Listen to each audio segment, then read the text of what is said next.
जय माता दी सभी को। तो आज है नवरात्रि का पहला दिन। नवरात्रि के पहले दिन क्यों की जाती है माँ शैलपुत्री जी की पूजा? इसके पीछे भी जुड़ा है एक बहुत बड़ा रहस्य। और क्या है माँ शैलपुत्री का स्वरूप, क्या है उनकी व्रत कथा, चलिए जानते हैं। तो नवरात्रि के पहले दिन माँ शैलपुत्री के स्वरूप की पूजा की जाती है। शैलपुत्री पर्वतराज हिमालय की पुत्री हैं, जिनका विवाह भगवान शिव से हुआ था। आखिर क्यों पहले दिन माँ शैलपुत्री स्वरूप की ही पूजा की जाती है?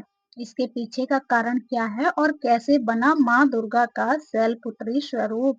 तो हर तरफ हर्ष और उल्लास है, हर मन खुशी से झूम रहा है, हर तरफ भक्ति और साधना दिखाई दे रही है। और हो भी क्यों ना, नवरात्रि जो शुरू हो गए हैं, तो माँ दुर्गा का आगमन जो हुआ है।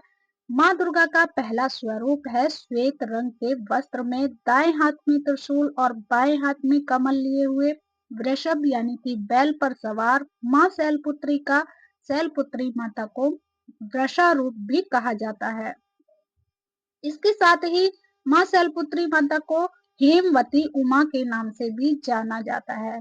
तो धार्मिक कथा के अनुसार दक्ष प्रजापति ने एक बार यज्ञ कराया था और यज्ञ में सभी देवी देवताओं को आमंत्रित किया था, लेकिन भगवान शंकर को उन्होंने आमंत्रित नहीं किया। जब सती माता को यज्ञ की जानकारी हुई, तब वो भी यज्ञ में जाने की योजना बनाने लगी, लेकिन भगवान शंकर ने उनसे कहा कि बिना निमंत्रण वहां जाना उचित नहीं है। लेकिन यज्ञ में जाने के लिए माता सती तो उत्सुक थी। सती माता का प्रबल उत्साह देख करके भगवान ने उन्हें जाने की आज्ञा दे दी। जैसे ही सती अपने पिता दक्ष के घर पहुंची, तो दक्ष ने भगवान शंकर के लिए कोई